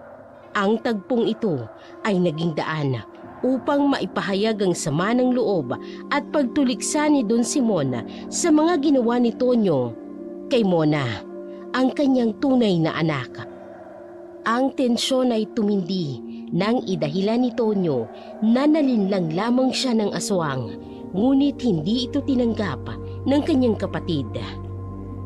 Dumating si Tonyo, dala ang pagod mula sa biyahe, ngunit napatigil nang makitang kanyang kapatid sa sala, kasama sina Mona at Harold. Kuya, anong ginagawa mo rito? Hindi ko alam na babalik ka. Tonyo! Bago pa man makapagsalita si Tonyo, isang malakas na sampal ang tumama sa kanyang pisngi. Nabigla si Tonyo at napahawak sa kanyang mukha. Kuya, bakit mo yung ginawa? Bakit? Matagal mo na palang alam kung nasa ng anak ko. Pero hindi mo ba lang sinabi sa akin? Kung hindi ko pa nalaman sa ibang tao, hindi ko malalaman na si Mona ay nasa bahay ko pala. Kuya, hindi ko alam na anak mo siya. Patawarin mo ako. Nalinlang ako ng aswang. Sinabi ko na sa'yo, Lolpa, na ang babaeng yon ay may lahing aswang. Pero hindi ka nakinig sa'kin. Kaya wag mong idadahilan ng aswang, Tonyo. Sinabi ko na sa'yo noon na wala akong pakialam sa mga kasinungalingan mo. At kahit pa totoo ang sinasabi mo, anong karapatan mo para gawing alipin ang aking anak? Hindi ka na nahiya. Naturingan kang tsuhin niya pero pinagmalupitan mo siya. Kuya, nagkabali ako. Pero hindi ko sinasadya. Hindi ko alam na aabot sa ganito. Hindi mo sinasadya. Hindi ka na naawa. Ginamit mo ang pangalan ko, ang pera ko, para sa sarili mong luho. At lahat ng karangyaan na tinatambasa mo ay para sa anak ko. Pero anong ginawa mo? Pinagkaitan mo siya ng respeto at pagmamahal at ng karapatan! Chong, wala akong ibang hiniling mula sa inyo.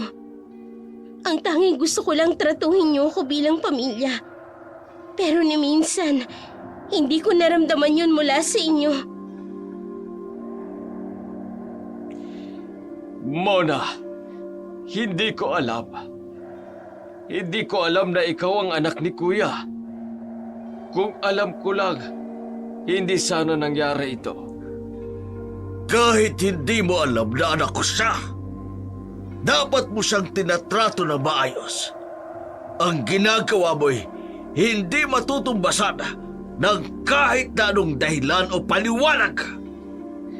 Hindi ba ninyo naiisip kung gaano kahirap para kay Mona ang lahat ng pinagnaanan niya.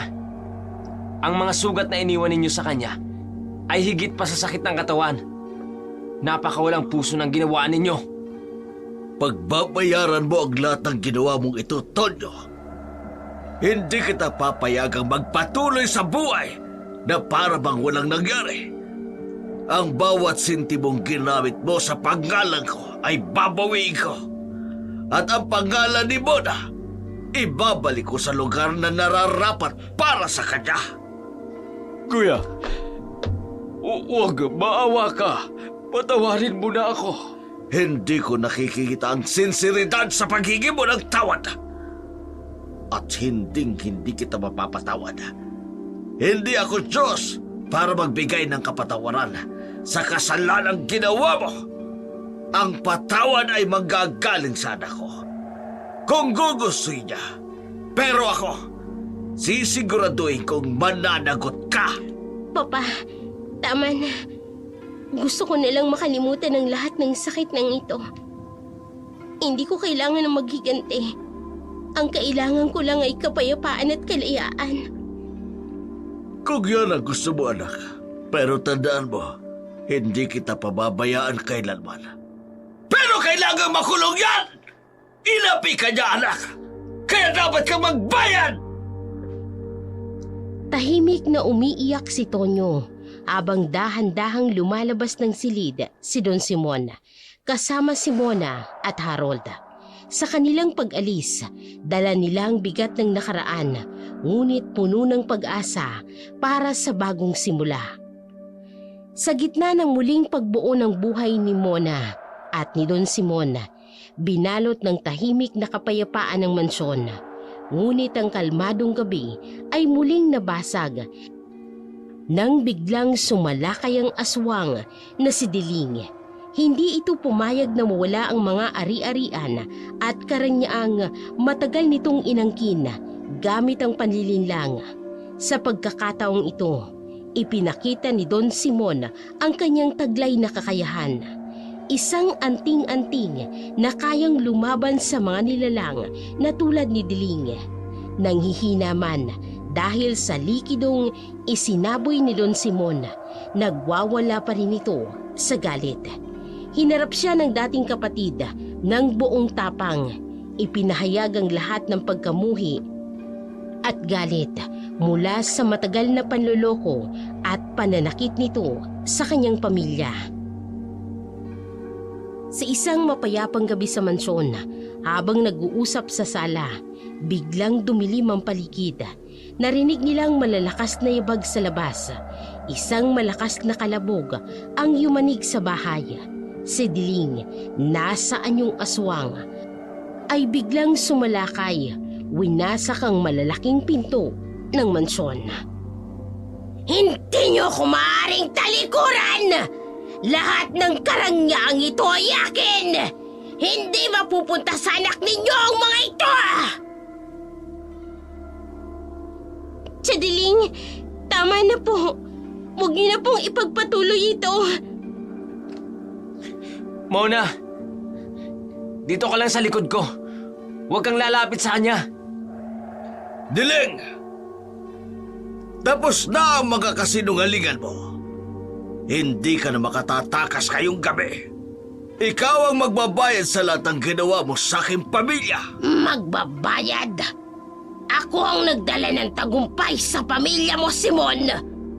Kung hindi dahil sa akin, sa mga kapangyarihan ko, wala kang mararating sa buhay. At ngayon, gusto mong kunin ang lahat sa akin. Ikaw ang may malaking utang sa akin. Pinagkatiwalaan ka ng aming pamilya. Pero ginamit mo ang iyong kapangyarihan para lilagin ang aking kapatid, pati ang aking anak. Ilapi mo, inilayo mo sa akin ng napakatagal. Inilabas ni Don Simon ang isang lumang boteng may lamang mahiwagang likido. Sa isang mabilis na kilos, isinaboy niya ito kay Diling. Isang nakabibinging sigaw ang pumuno sa mansyon. Ano ito? Anong sumpa meron ng likidong ito, Simon? Hulaan mo kung ano! Pero ito ng katapusan ng iyong kasamaan, Belen! Ginamit mo ang kapangyarihan mo para sa kasamaan. Akala mo, hindi ko malalaman ang katotohanan? Ako mismo ang maghahatid sa iyo sa kulungan ng mga aswang. Papa, huwag na po natin siyang hayaang makalapit pa. Masyadong mapanganib ang kanyang kapangyarihan. Don Simon, ano bang kailangan nating gawin? Kailangan nating tiyakin na hindi na siya makakasama pa sa pamilya ninyo. Hindi ninyo ako matatalo. Akin ang lahat ng ito.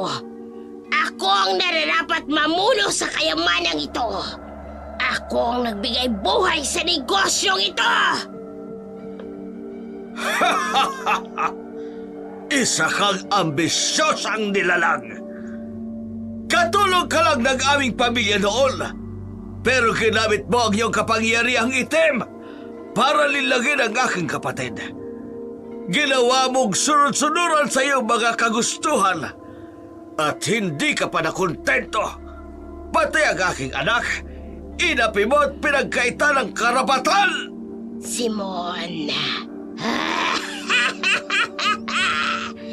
Hindi mo ito matatapos. Babangon ako mula sa aking kahinaan at babawiin ko ang lahat sa inyo. Tandaan mo yan! Tumigil ka! Wala ka na magagawa ngayon. Ang lahat ng ito'y tapos na at wala ka nang babalikan.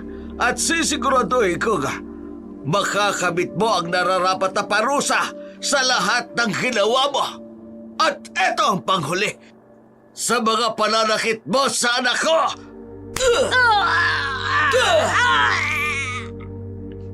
Sa kabila ng pagsigaw at pagtutol, unti-unting nanghina si Diling dahil sa mahiwagang likido.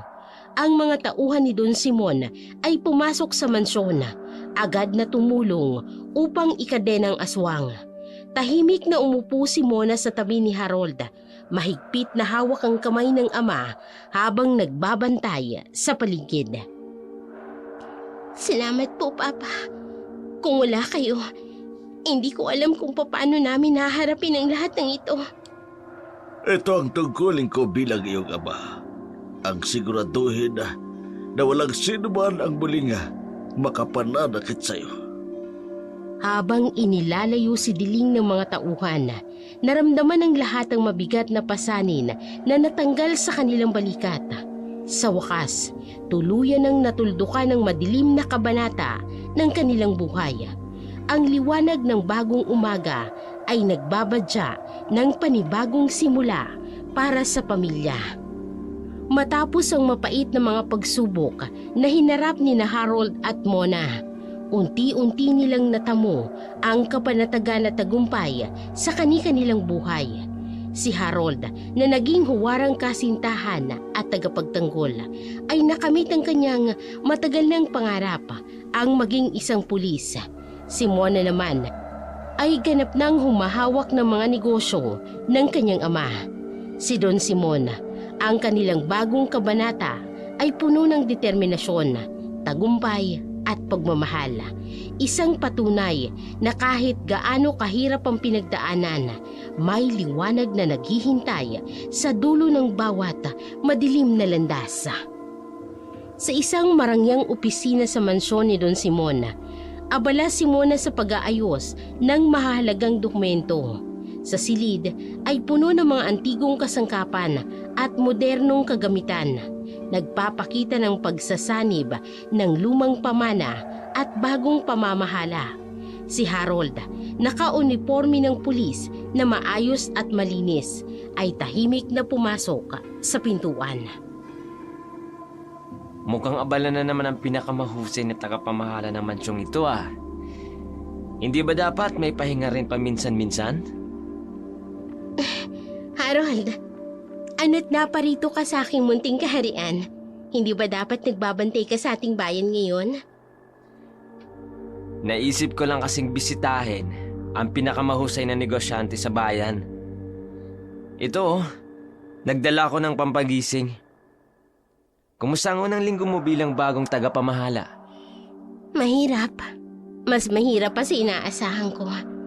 Napakaraming responsibilidad na iniwan ni Papa. At minsan natatakot ako na baka hindi ko magampanan na maayos. Pero kailangan kong patunayan na karapat-dapat ako sa tiwala niya. Alam mo bang nakikita ko kung paano ka nagtatrabaho ng buong sipag? Kung paano mo pinag-aaralan ang bawat detalye ng negosyo. Mona, sigurado ako na ipagmamalaki ka ni Don Simon. Minsan iniisip ko kung tama ba yung mga desisyon ko. Napakalaki ng responsibilidad nito, Harold. At ako naman, tuwing may nahuhuli akong kriminal, iniisip ko kung paano mo ako tuturuan, kung paano gawin ang tamang proseso ng documentation. Ikaw kasi ang eksperto sa mga papeles. Sus! Nambola ka na naman. Pero seryoso, Harold. Kumusta nga pala ang buhay pulis? Hindi ba napakadelikado? May mga araw na mahirap, totoo yan. Pero alam mo, tuwing naaalala ko kung paano kita pinoprotektahan noon, parang lahat ng training natin yun. Ngayon, mas marami na akong taong matutulungan. Alam mo, napaka-drama mo pa rin kahit pulis ka na. Pero salamat, Harold. Hindi lang sa pagbisita ha, kundi sa patuloy na pag-aalaga. May sasabihin ako sa'yo, Mona. Alam kong pareho tayong busy sa mga bagong responsibilidad natin. Pero Harold, kung tungkol ito sa kasal na pinag-usapan natin dati, hindi ko minamadali, Mona. Pero gusto kong malaman mo na handa ako maghintay. Kahit gaano katagal. Hanggat sigurado tayong pareho. alam mo ba? Alam mo kung gaano kahirap mag-focus sa trabaho kapag ganyan ka? Pero sige, pag-usapan natin yan sa tamang panahon. Para sa'yo, Mona. Kahit kailan. Basta't promise mo sa akin, hindi ka masyadong magpapakasubsob sa mga trabaho. May mga bagay na mas mahalaga pa sa negosyo. Promise. Basta ikaw rin, ipangako mo, mag-iingat ka palagi sa trabaho mo. Harold, hindi ko kakayanin kung may mangyari sa'yo. Sa labas ng bintana, ang araw ay unti-unting lumulubog, nagbibigay ng maaliwalas na liwanag sa silid. Ang kanilang mga anino ay magkasanib sa dingding, simbolo ng kanilang hindi mapaghiwalay na mga landas. Sa gitna ng mga responsibilidad at pangarap, nahanap nilang kapayapaan sa piling ng isa't isa. Isang katibayan ng tunay na pagmamahal ay hindi natatapos sa pagharap ng mga pagsubok, kung hindi, mas lalong lumalago pa. Kailangan ko nang bumalik sa presinto. Pero Dinner mamaya, pagkatapos ng shift mo. alam mo palaging nasa isip ko. O sige, susunduin kita. Habang pinapanood si Harold na lumabas ng opisina, hindi maiwasang mapangiti ni Mona. Sa kabila ng bigat ng responsibilidad na kanilang pinapasan, alam nilang may kasama sila sa bawat hakbang ng kanilang bagong yugto, ang isa't isa. Sa pagtatapos ng kwento ni Mona at Harold, hindi lamang ang pag-ibig ang nagtagumpay, kung hindi maging ang katarungan at katotohanan. Ang mga aral na maaaring mapulot sa kanilang kwento ay nagpapaalala sa atin ng mahalagang katotohanan sa buhay. Una, ang tunay na pagmamahal ay hindi lamang nasusukat sa salita, kung hindi sa mga gawa. Si Harold ay nagpakita ng walang hanggang katapatan at tapang sa pagprotekta kay Mona. Kahit na ito ay nangangahulugan ng pagsunod o pagsugod sa mga panganib. Hindi siya umatras sa harap ng mga hamon at pinatunayan na dalisay ang pagmamahal at handang magsakripisyo para sa kanyang minamahal. Ikalawa, ang katotohanan. Kahit gaano katagal itago, ay lalabas at lalabas din. Ang mga kasinungalingan ng Tiyadiling at Tiyutonyo niya ay hindi nagtagal. Sa huli, ang kanilang panlilinlang ay nabunyag at ang katotohanan tungkol sa tunay na pagkatao ni Mona bilang anak ni Don Simon ay lumitaw. Itong nagpapaalala sa atin na ang kasinungalingan ay may maikling paa. Sa takdang panahon, lalabas din ang katotohanan. At ang ikatlo, ang pagiging mapagkumbaba at matyaga sa kabila ng kahirapan ay may gantimpala. Si Mona, sa kabila ng malupit na pakikitungo sa kanya, ay nanatiling matatag at mapagkumbaba. Hindi siya nagpadaig sa galit o paghihiganti. Sa halip, pinatunayan niya na ang tunay na lakas ay nasa pagpapatuloy at pagtsatsaga. Ikaapat, ang pera at kapangyarihan ay hindi sapat na batayan ng tunay na pagkatao. Ang tiyuhi ni Mona, sa kabila ng kanilang kayamanan at impluensya, ay ipinakitang kanilang tunay na pagkatao sa pamamagitan ng kanilang malupit na pakikitungo sa kanya. Sa kabilang banda, si Harold, kahit na hindi mayaman, ay nagpakita ng tunay na kayamanan ng puso. Ikalima, ang pamilya'y hindi lamang sa dugo na susukat. Bagamat si Don Simon ang tunay na ama ni Mona, ang mapagmahal at proteksyon na ipinakita ni Harold ay nagpapatunay na ang tunay na pamilya ay yaong handang magsakripisyo at magmalasakit nang walang hinihinging kapalit. Sa huli, ang kwentong ito'y nagpapaalala sa atin na ang bawat pagsubok sa buhay, kahit gaano kahirap, ay may dahilan at layunin. Para kay Mona, ang lahat ng hirap na kanyang pinagdaanan ay naging daan upang matagpuan niya ang hindi lamang ang kanyang tunay na pagkatao at ang pamilya, kundi maging dalisay na pag-ibig na matagal niya nang hinahangad. Ang kanyang kwento ay patunay na sa bawat dilim ay may liwanag na siyang naghihintay at sa bawat unos may pag-asang dadaloy. Ang mahalaga ay manatiling matatag sa harap ng mga pagsubok, magtiwala sa sariling lakas at maniwala sa tamang panahon. Ang lahat ay magiging maayos, tulad ng kung paano natagpuan ni Mona ang kanyang happily ever after sa piling ng mga taong tunay na nagmamahal sa kanya.